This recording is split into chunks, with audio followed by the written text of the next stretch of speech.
नमस्कार. श्री स्वामी समर्थ. जय जय स्वामी समर्थ. स्वामी महाराज आज तुम्हाला म्हणत आहेत की बाळा, येणारा श्रावण महिना म्हणजेच आजचा पहिला दिवस तुझ्यासाठी खूप अनमोल ठरेल.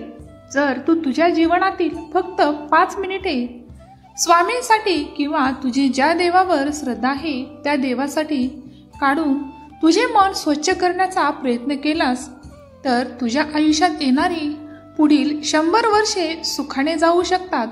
आणि हा संदेश फक्त तुझ्यासाठीच नसून संपूर्ण तुझ्या परिवारात आणि तुझ्या जवळच्या व्यक्तीमध्ये आनंदाचे वातावरण निर्माण करणारा असेल. फक्त सत्य जाणून घे. स्वामी म्हणतात की जीवनाचे हे रहस्य तू जाणून घे. तुला आयुष्यात सुख आणि चांगले आयुष्य पाहिजे असेल तर रात्री खूप उशीरपर्यंत जागणे सोडून दे. जीवनात शांती पाहिजे असेल तर दिवसामध्ये झोपणे, आळस करणे सोडून दे. आणि जर मान सन्मान, प्रतिष्ठा पाहिजे असेल तर व्यर्थ बडबड करणे आणि व्यस्त असणाऱ्या माणसामध्ये गुंतून राहणे सोडून दे. प्रेम पाहिजे असेल तर नातेसंबंध जोडायला शिक. आहे ते नाते टिकवायला शिक. या जगात जर तुला समृद्धी मिळवण्याची इच्छा असेल तर माणुसकी आणि आत्मसन्मान काय आहे हे ओळखायला शिक. कारण इथे प्रत्येकजण त्याच्या स्वार्थानुसार तुझ्यासोबत आलेला आहे. जर तुला तुझे अस्तित्व टिकवून ठेवायचे असेल आणि तुझ्याकडून दिवसरात्र सत्कर्म करून घ्यायचे असेल तर सत्संगामध्ये मिसळायला विसरू नकोस. कारण तेच तुझ्या जीवनाचे सार्थ ठरणार आहे. स्वामी म्हणतात की बाळा, मी स्वतः तुझ्यासमोर उभा असून तुला हा संदेश सांगत आहे. मग तू आयुष्यामध्ये या 6 गोष्टीचा नित्यनियमाने त्याग कर. त्यात पहिली गोष्ट आहे अफाट निद्रा. नंदा म्हणजेच इतराबद्दल तू निंदा करणे सोड. राग आणि आळस यांना दूर ठेव आणि सहनशीलता जवळ कर. प्रत्येक व्यक्तीमध्ये हे 6 दोष असतातच. ते म्हणजे तुला समजून येतील. ज्या व्यक्तीपासून तू दूर राहा जे की नकारात्मक तुझ्या मनामध्ये पसरवतात, जे तुझ्यावर सतत टीका करतात. तुमचा वेळ कोण वाया घालवतं हे ओळख. कोण तुझी मत्सरी करतं, कोण तुझा हास्य उडवतो, त्यांनाही तुझ्याजवळ स्थान देऊ नकोस. आणि ज्यांना तुझी काळजी नाही, तुझा स्वार्थ ते पाहतात, त्यांच्यापासूनही दूर राहा. तुमच्या वाईट स्वभावाला जाळून टाका आणि मगच तुम्हाला तुमच्या इच्छा पूर्ण होताना दिसतील. दुसऱ्या शब्दात तुम्हाला सांगायचं आहे की स्वतःला नकार द्या ज्या गोष्टीसाठी की त्या तुमच्यासाठी वाईट आहेत. तुमच्या देवत्वाची जाणीव करा आणि सर्व काही पूर्ण होईल अशी परमेश्वरावर श्रद्धा ठेवा. आणि स्वतःला एका क्षणाशिवाय कुठेही व्यस्त ठेवू नका. मन प्रसन्न करण्याचा प्रयत्न करा. मनातील भीती आणि असणारी आशा वाऱ्यावर सोडून द्या. सर्व दूर करा, भेद दूर करा. सर्व इच्छा प्रेमाने बदलतील. फक्त प्रेम करायला शिका आणि ते प्रेम फक्त देवावर, तुमच्या जवळच्या व्यक्तीवर आणि आईवडिलावर करा. तुम्हाला जर हे म्हणणे पटत असेल तर होय स्वामी, मला तुमचे म्हणणे पटत आहे अशी कमेंट करा.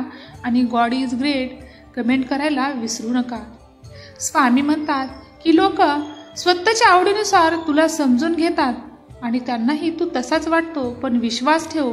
म्हणून स्वतःच्या आयुष्यातून तू दूर कर ती संकट आणि सत्य ओळखून घेण्याचा प्रयत्न कर. तुम्ही जेवढं भ्रमात राहणार, इच्छा व्यक्त करणार, अपेक्षा ठेवणार लोकांपासून, तेवढंच तुम्ही दूर जाणार आणि तुम्हाला त्याचाच त्रासही होणार. तुम्ही फक्त तुमचे चांगले कर्म करा. देवाचे आशीर्वाद सदैव तुमच्या सोबत आहेत हे विसरू नका. कारण मला माहिती आहे की तू किती दुःखात आहेस, किती कष्टातून तू जात आहेस. म्हणून काळजी करू नकोस. संघर्ष हा एक जीवनाचा भाग आहे. कारण मौल्यवान हिरा तयार होण्यासाठी त्यालाही अगोदर खूप कठीण परीक्षा द्याव्या लागल्या. तो सहजच इतका मौल्यवान बनलेला नाही हे विसरू नकोस. त्याने हे कित्येक दिवस, कित्येक वर्ष काळ्या कोळशामध्ये घातले आहेत हे ओळख. आणि त्याला हिऱ्याचं रूप येण्यासाठी त्याने खूप घावी सोसले आहेत. मग तू तर मनुष्य आहेस. तुला का त्रासापासून दूर जायला हवे? देव आज तुम्हाला मार्गदर्शन करू इच्छित आहेत की तुम्ही स्वामींचा हा मंत्र नक्कीच स्वीकारा. जीवनासाठी खूप महत्त्वाचा आहे. जे तुझ्या आयुष्यात त्रास देतात त्यांच्यापासून दूर जाण्यासाठी आणि तुझ्या इच्छा प्राप्तीसाठी तुला एक मंत्र देतो, तो तू नक्की शिकव आणि स्वतःच्या मनाला त्याचे वळणही लाव, मनाला शिकवण दे. कारण तुला उंचीवर नेण्याची तीच मोठी चावी आहे. तो मंत्र म्हणजे भिवू नकोस, मी तुझ्या जवळ आहे, तुझ्यापासून मी कधीही दूर गेलेलो नाही. भिवू नकोस, मी तुझ्या सोबत आहे, सतत मी तुझे रक्षण करतो. बाळा, जेव्हा मन हे जाणण्याचा प्रयत्न करतं तेव्हा मी तुझ्यासाठी समर्थ आहे आणि तुझी संकट समुद्रात पडलेल्या एका थेंबासारखे विरघळून जातील, हेही जाणून घे. फक्त त्यासाठी माझ्याकडे 2 पावले अगोदर चालून तर ये. मग पहा तुझे जीवन कसे मौल्यवान आणि सुंदर बनेल. बाळा, उद्याचा येणारा श्रावण महिन्यातला पहिला दिवस तुझ्यासाठी खूप आशा, उत्साह आणि प्रेम घेऊन येणार आहे. त्याचे स्वागत तू आनंदाने कर, कारण येणाऱ्या काही दिवसातच तुझे जीवन खूप बदलणार आहे. तू हा मंत्र बीजासारखा तुझ्या मनामध्ये रोपून ठेव. त्यावर येणारे वृक्ष, त्याची क्षमता इतकी मोठी असेल की त्याच्या सावलीत तुझे पूर्ण आयुष्य व्यतीत होईल. तुझ्या जीवनामध्ये अशी कंपना तो वृक्ष निर्माण करेल की तुझ्यावर कितीही संकट आले, कितीही वादळ आले तर तू गुप्तपणे त्यांना प्रतिसाद देशील आणि त्या संकटांना कोलमडून पडण्यास तू स्वतः भाग पाडशील. तेव्हा मनाला इतकं सतर्क कर की तुझ्याजवळ येणारी सर्व संकट तुझ्याजवळ येण्या अगोदर जमिनीत उलमडून पडतील. जमिनीत पेरलेले बीज ते एक दिवस लपते आणि मगच त्याचे सुंदर कोंबटे तयार होते आणि त्याच कोंबट्यावर एखादं सुंदर वेली येते, झाड येते आणि त्याचीच फळं आपण आनंदाने चागतो. मग एक रहस्य तेही आहे, ते तुझ्या फक्त बाजूला आहे, ते ओळखून घे. पक्षी खाऊ शकतात म्हणून ते काहीही खात नाहीत, त्यांना जे योग्य आहे तेच खातात. मग तुझ्यासोबतही काहीही दिसत असते तर तू सर्व काही स्वीकार करू नकोस. तुझ्यासाठी जे योग्य आहे ते स्वीकार कर. आणि तुला ही लीला पाहायची असेल तर फक्त स्वामी नावात येऊन जा. तुला सर्व गोष्टीचे ज्ञान, सर्व काही स्वामी तुला मार्गसुद्धा देतील. फक्त त्या मार्गात तुझ्या जीवनातील 2 मिनिटे रोज देऊन पहा. तुझे जीवन नक्कीच सौंदर्याने भरून जाईल आणि आनंदाच्या बातमीने तो उत्साही होशील. कारण स्वामी त्यांच्या भक्तांना कधीही उदास करत नाहीत आणि तुझा हा विश्वास कधीही ढळू देणार नाहीत. हे प्रेम तो स्वामींवर ठेवायला हवेस.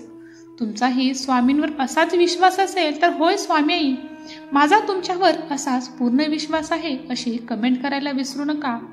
स्वामी आई तुमचे आनंदाने स्वागत करतील आणि तुमच्या जीवनातील दुःखांना तुमच्यापासून दूर करून तुमच्या जीवनात संकटाच्या रांगोळीमध्ये आयुष्यात सुखाचे, आनंदाचे आणि मौलाचे क्षण आणि रांगोळी स्वामी नक्कीच भरतील. फक्त स्वामींचे नामस्मरण करत राहा आणि स्वामींच्या मार्गात येऊन आपले जीवन स्वामीमय करा. धन्यवाद. श्री स्वामी समर्थ. जय जय स्वामी समर्थ.